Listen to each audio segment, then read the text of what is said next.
Naghahanap ka ba ng wireless microphone na kagaya nito? So tara, samahan niyo ako.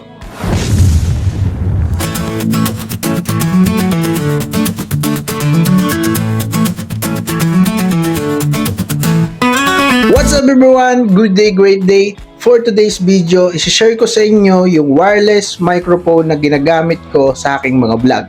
So guys, this wireless microphone is nabili ko lang sa TikTok. So nag-scroll kasi ako habang gusto ko magsimula ng business journey ko about marketing. Then, ayun, bigyan ko na rin kayo ng reviews dito sa product na to. So, meron siyang dalawang mic, kung mapapansin nyo sa loob. So, yung isa gamit ko. Yung isa dito sa gitna is yung Bluetooth remote niya na isasalpak mo sa cellphone mo para mag-connect siya sa cellphone, then dito sa mic.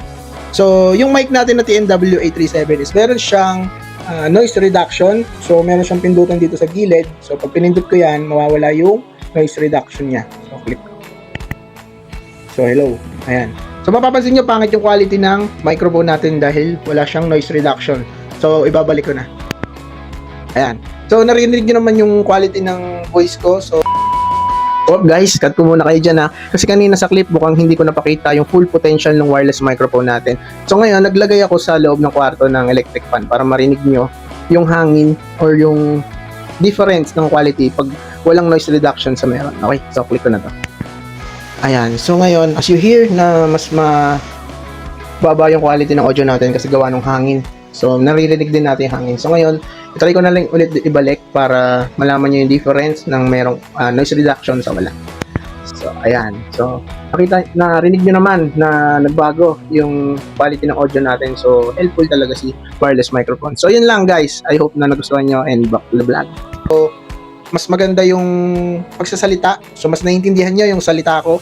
So, marami siyang pwedeng paggamitan. Pwede kang mag-cover, gitara, mag-cover ka ng kanta, then marketing, like ng ginagawa ko, then vlogging. So, marami siyang pwedeng paggamitan.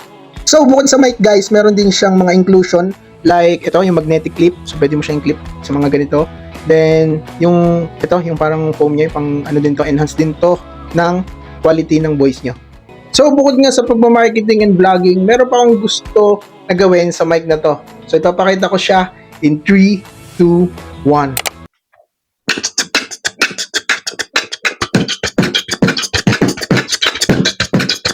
Orewa Kaizuku ni naruto da.